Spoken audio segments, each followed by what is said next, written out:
बिस्मिल्लाहिर्रहमानिर्रहीम। अस्सलाम वालेकुम। मैं यूट्यूब ऑडियंस उम्मीद करता हूँ कि आप सब खैरियत से होंगे। आज की इस वीडियो में जिस तरह आपने थंबनेल में देखा होगा कि थीसिस लिखना अब बहुत ही आसान हो गया। किस तरह आसान हो गया? देखें, अगर हम पुराने ज़माने के मुकाबले में कंपेयर करें कि जिस तरह हम पुरानी टेक्नोलॉजी को यूज़ करते थे, फिर हम नई टेक्नोलॉजी की तरफ आ गए। इसी तरह टेक्नोलॉजी ने आज की दुनिया में थीसिस लिखना बहुत ही आसान कर दिया। पहले हम टीवी का इस्तेमाल करते थे, रेडियो का इस्तेमाल करते थे। अब देखें, टीवी का और रेडियो का इस्तेमाल बहुत कम होना शुरू हो गया है और साथ ही साथ मोबाइल फ़ोन का इस्तेमाल ज़्यादा होना शुरू हो गया है। इसके साथ ही लैपटॉप का इस्तेमाल बहुत ज़्यादा होना शुरू हो गया है। डिटेल में जाने से पहले मैं थोड़ी सी आपको हिस्ट्री बताना चाहता हूँ। जिस तरह पुराने दौर में लोग थीसिस लिखने के लिए डेटा सर्च करते थे, तो उनको सर्च में बहुत ज़्यादा प्रॉब्लम आती थी। वो डिफरेंट लाइब्रेरीज में जाते थे, वहाँ पे जर्नल जाते थे जो कि मंथली जर्नल्स और 6 मंथ्स के बाद या 1 साल के बाद जर्नल जाते थे। उन जर्नल्स में से वो लोग अपना तलाश करते थे। उस जर्नल में से टॉपिक नहीं मिलता था, उनको डेटा नहीं मिलता था, तो इस तरह उनको बहुत सारी प्रॉब्लम्स आती थी। उसके बाद हो सकता है उस जर्नल में आपके टॉपिक से रिलेटेड कोई पेपर आए या ना आए, फिर आपको डिफरेंट यूनिवर्सिटीज़ की लाइब्रेरीज को विजिट करना पड़ता था। मतलब आपको बहुत ज़्यादा ट्रैवल करना पड़ता था। उस ट्रैवलिंग के बाद आपका बहुत सारा उसमें पैसा खर्च होता था और वहाँ पे जाने के बाद भी आपका बहुत सारा जो है नुकसान होता था।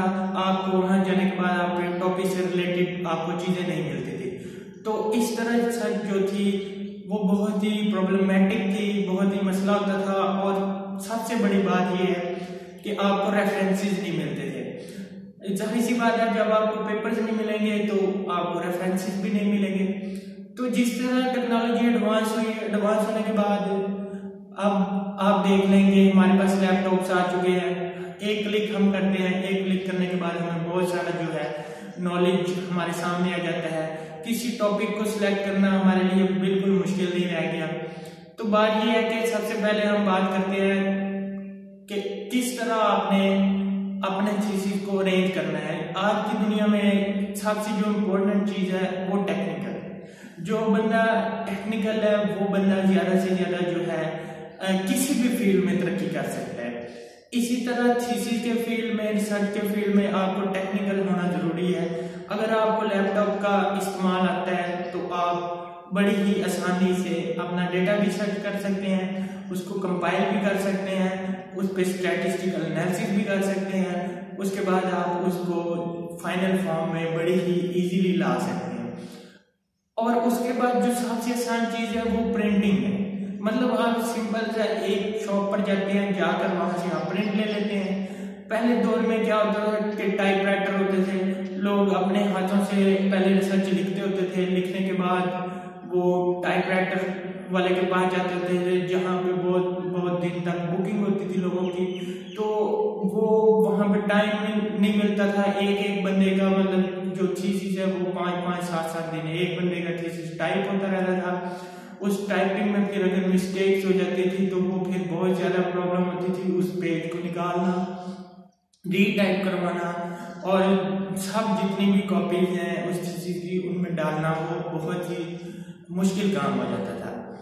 तो अब थीसिस लिखना आसान कैसे है? सबसे पहली बात है, आपको रिसर्च पेपर्स तलाश करने आते हैं। रिसर्च पेपर तलाश करने के लिए आपको पता होना चाहिए कि कौन कौन से सर्च इंजन हैं। जिस तरह मतलब गूगल स्कॉलर्स है, इसके अलावा एल्सेवियर है, पबमेड है और बहुत सारे सर्च इंजन हैं जो कि आपको बड़े बेनिफिशियल हैं। आप उनसे एक दफ़ा अपना एक जर्नल सा, फर्ज करें आप किसी चीज़ पर रिसर्च करना चाहते हैं तो आपने अपना एक कीवर्ड लिखा तो वो आपको थाउजेंड्स ऑफ रिसर्च पेपर्स दे देगा। अब आपने रिसर्च पेपर्स आप कहेंगे जी हमारा जो रिसर्च पेपर है वो हमारे टॉपिक के मुताबिक हमें नहीं मिल रहे। तो इसमें आप क्या करेंगे? कभी भी एक बार याद रखें कि आपने जो टॉपिक सिलेक्ट किया है उसके मुताबिक आपको रिसर्च पेपर्स नहीं मिलेंगे। आपने उसको अपने मुताबिक कन्वर्ट करना है, आपने डेटे को अपने मुताबिक कन्वर्ट करना है। मतलब कि आप इंट्रोडक्शन लिख रहे हैं तो उस इंट्रोडक्शन को डिफरेंट रिसर्च पेपर्स को कंसल्ट करना है। उनको कंसल्ट करने के बाद आपने उसको अपनी जो फॉर्म है, अपनी जो कहानी है, आपकी जो रिसर्च है, उसके मुताबिक आपने उसको अरेंज करते आना है स्टेप बाय स्टेप। तो ये इस तरह आप जो है अपने आप को इजीली कर सकते हैं, मतलब आप इजीली डेटा सर्च करके और इजीली राइटिंग। यहाँ पे एक बात आपको बता दूं कि आपको क्रिएटिव राइटर होना पड़ेगा।